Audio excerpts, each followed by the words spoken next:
오늘도 주일 주 앞에 나와 함께 예배를 드리는 여러분 모두에 하나님의 축복이 함께 하시기를 주의 이름으로 축원을 드립니다. 아멘. 오늘 이 말씀을 중심으로 내 증인이 되라 라는 설교의 제목으로 함께 은혜를 나누고자 합니다. 예수님이 왜 이 세상에 오셨는가? 예수님은 어떻게 사셨는가? 예수님은 언제 다시 오시는가에 대한 것은 알려면 성경에서 그 해답을 찾아야 할 것입니다. 예수 믿는 사람이 가끔 성경은 제쳐두고 무신론자들이 쓴 책을 읽거나 불교인이 쓴 책을 읽었다고 예수님의 생애나 성경에 대해서 의문을 제기하는 사람이 종종 또는 가끔 있음을 봅니다. 그러나 그것은 잘못된 것입니다. 예수 믿는 사람은 성경에 기록된 모든 판단과 신앙의 표준이 되어야 할 줄로 믿습니다. 우리의 신앙생활은 오직 성경 66권의 우리의 신앙생활의 표준이요 기준이 되어야 한다는 말입니다. 성경은 여러 사람의 기록을 통해서 예수님이 왜 이 세상에 오셨는가를 분명하게 설명하고 있습니다. 그러나 가장 중요한 것은 예수님 자신의 설명입니다. 예수님 자신의 설명은 제자들의 설명이나 사도들의 설명보다도 가장 정확하기 때문에 예수님 자신의 설명이 가장 정확하다는 것입니다. 마태복음 20장 28절에서 주님은 이렇게 말씀합니다. 인자가 온 것은 섬김을 받으러 함이 아니라 도리어 섬기려 하고 자기 목숨을 많은 사람의 대성물로 주려 함이니라고 말씀하고 있습니다. 또 누가복음 19장 10절에서 주님은 이렇게 말씀하십니다. 인자가 온 것은 잃어버린 자를 찾아 구원하려 함이니라고 했습니다. 이 두 구절만으로도 예수님이 오신 이유가 극명하게 드러나고 있습니다. 사도행 1장은 예수님이 다시 살아나신 후에 40일 동안 이 세상에 계시다가 여러 사람들을 만나시고 드디어 승천하신 기사로 가득 채워 있는 말씀이 사도행전 1장의 말씀입니다. 특히 본문은 우리에게 몇 가지 교훈을 주고 있습니다. 첫째로 예루살렘을 떠나지 말고 뭐 하라고요? 기다리라고 말씀하고 있습니다. 오늘 본문 4절을 봅니다.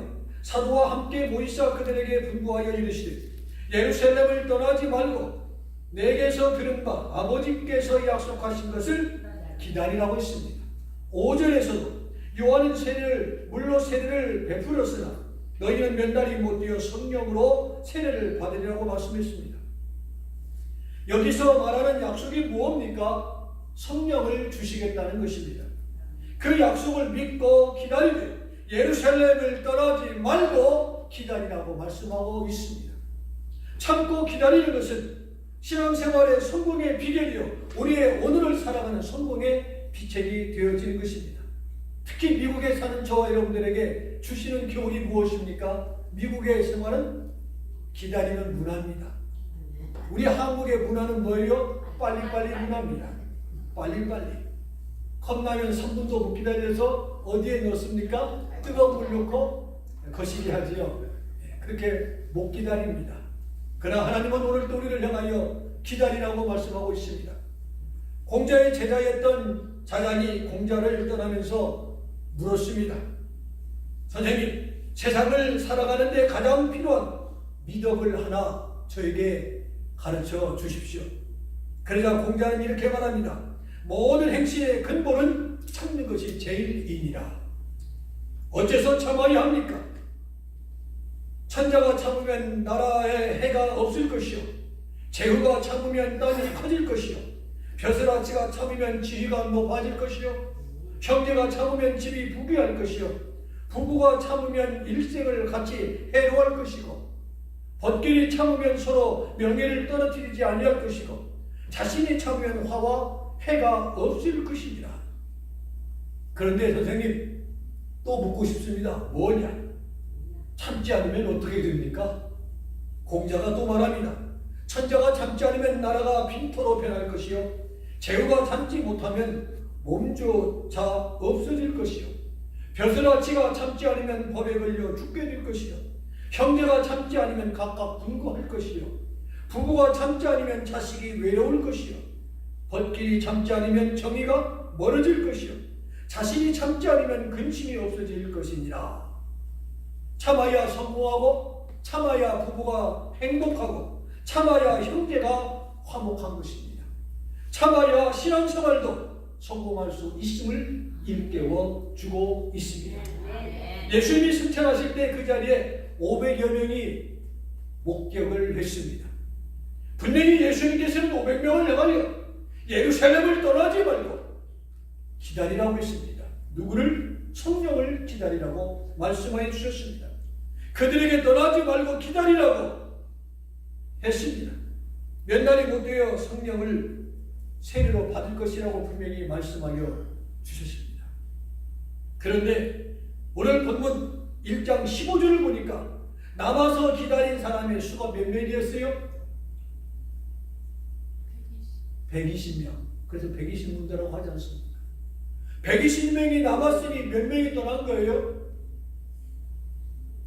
수학은 잘해도 산수는 잘 못하시는데요. 380명이 떠났습니다. 500명 중에 120명이 떠나면 380명이 갔구나. 답이 나오잖아요. 그렇죠? 나머지 380명은 기다리지 못하고 이 핑계 저 핑계로 현장을 떠났습니다. 그날 기다린 120명만 무엇을 받았어요? 성령 세례를 받은 것입니다. 10살 때 아버지가 돌아가시고 11살 때 친구들과 축구하다가 축구공에 맞아 눈이 멀어 맹인이 되었습니다. 말짱하던 아들이 앞을 보지 못하니 어머니가 얼마나 큰 충격을 받았겠습니까? 불과 얼마 전에 남편이 세상을 떠났습니다. 둘도 아닌 하나밖에 없는 아들이 축구하다가 공에 맞아 눈이 멀어 맹인이 되었습니다. 말짱하는 아들이 앞을 못 보는 것에 충격을 받아 화병으로 2년 만에 어머니가 세상을 또 떠납니다. 그는 절망과 슬픔을 견디지 못해서 여러 번 자살을 시도합니다. 하나 남은 혈육이었던 누나마저 동생을 살리기 위하여 공장에서 일하다가 과로로 세상을 떠납니다. 하루아침에 아버지도 어머니도 누님도 떠나 혼자 남습니다. 절망과 좌절의 늪에 빠져 있을 때 목사님을 만나 전도를 받고 예수님을 영접하게 되었습니다. 그런 마음에 먹었던 부정적인 생각을 고쳐먹고 갖지 못한 한 가지 때문에 불평하지 않고 가질 수 있게 된 10가지를 가지고 감사하는 마음으로 변해갔습니다. 그랬더니 자기의 삶이 자신도 모르는 사이에 변해가고 얼굴이 변해가고 언어가 달라지고 사람을 대하는 태도가 달라지는 것을 피부로 느끼게 되었다고 합니다. 그는 연세대학교 교육학과를 차석으로 졸업하고 1972년 미국 피츠버그 대학으로 유학을 떠납니다. 3년 반 만에 박사 학위를 받고 미국 노스이스턴 일리노 대학교 특수교육학과 교수가 됩니다. 그의 이름은 강영우 교수입니다. 아쉽게도 2012년 2월 14일 향년 68세로 세상을 떠났습니다. 그에게 우리는 도전받은 일이 있었습니다. 미국 부시 대통령은 강영우 교수를 장애인 정책 사보관으로 발탁했고 큰아들은 하버드 의대 안과를 나왔고 둘째는 두교대학교 법학박사 학위를 받고 입법 보좌관으로 일했던 적이 있습니다. 그가 두 아들을 앉혀놓고 말합니다. 좌우명을 말합니다. 첫째, 항상 포기하지 말라. 두 번째, 자신감을 가지라. 세 번째, 긍정적인 생각을 하라. 만일 그가 시련과 고통을 참지 못하고 원망하고 자학했다면 오늘의 강영우와 그의 자식들은 없었을 것입니다. 겨우 여러분 많이 힘드시죠? 많이 고달프시죠? 아닙니다. 세상이 참 어수선합니다. 아무리 힘들어도 우리의 영원한 예루살렘이신 예수님을 떠나면 안 됩니다. 아멘. 그리고 지키시고 보호하시고 일으키시고 도와주신다는 약속을 믿고 기다릴 줄 아는 저와 여러분이 되기를 희망합니다. 아멘. 끝까지 기다린 120명만 성령을 받았습니다. 끝까지 기다린 우리는 성령 충만을 받을 수 있어야 할 줄로 믿습니다. 아멘. 두 번째 말씀은요, 호기심을 버리라는 것입니다. 본문 6절을 보면 주께서 이스라엘 나라를 회복하시니 이때니까 주님이 대답하십니다. 7절에 나와 있습니다. 때와 기한은 아버지께서 자기의 권한에 두셨으니 너희의 알 바 아니오라고 했습니다. 주경학자 벤게는 이런 말을 했습니다. 하나님의 경륜 속에 들어있는 문제를 찾는 것은 단순히 호기심에 불과하다라고 표현했습니다. 믿음과 호기심은 전적으로 다른 것입니다. 부부관계를 한 예로 들어보겠습니다. 결혼하기 전에는 남녀가 뭐가 많습니까? 호기심이 참 많아요. 알고 싶은 것도 많고 보고 싶은 것도 많고 참 호기심이 많습니다. 궁금한 것도 많고 알고 싶은 것도 많습니다. 그러나 결혼하고 나면은 그때부터는 호기심으로 사는 것이 아니라 무엇으로 사는 거예요? 믿음으로 사는 거예요. 결혼한 부부가 일평생 동안 호기심으로 남편의 양복 주머니를 뒤질 수가 없는 것입니다. 아내 핸드백을 뒤져볼 수가 없는 것입니다. 믿음과 사랑으로 살아야 행복한 것입니다. 성경을 호기심으로 읽지 말고 믿음으로 읽어야 할 줄로 믿습니다. 교회도 호기심으로 다니지 말고 믿음으로 다녀야 할 줄로 믿습니다.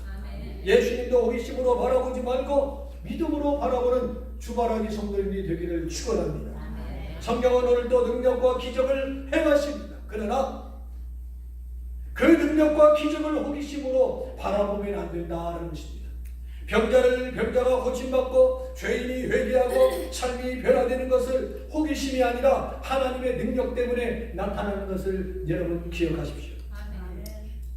과학은 호기심이 동기를 부여해 성립되지만 신앙은 믿음이 동기를 부여해서 성립되어지는 것입니다.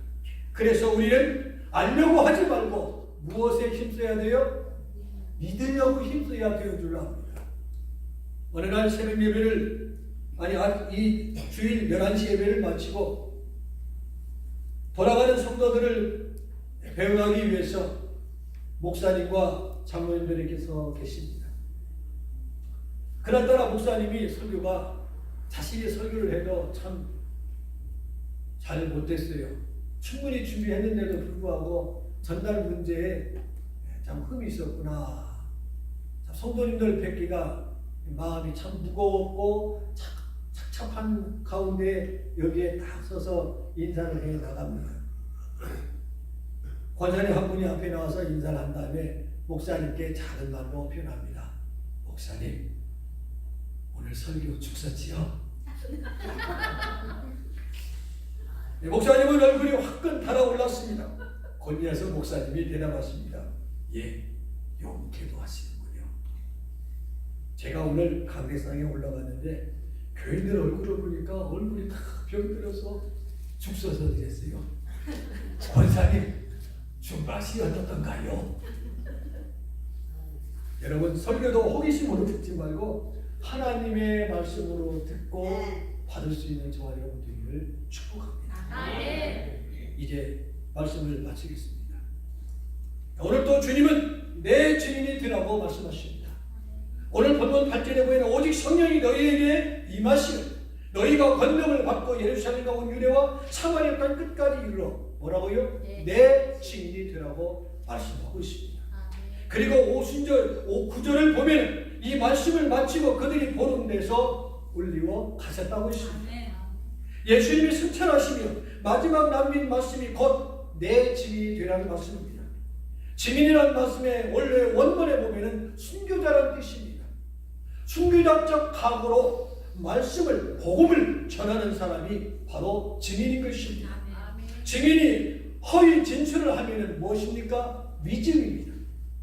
증인은 침묵하면 안 됩니다. 진실을 말해야 할 의무와 책임이 증인에게는 있습니다.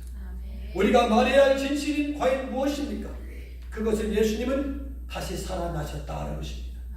예수님은 살아계신 분이십니다. 예수를 믿어야 구원을 받습니다.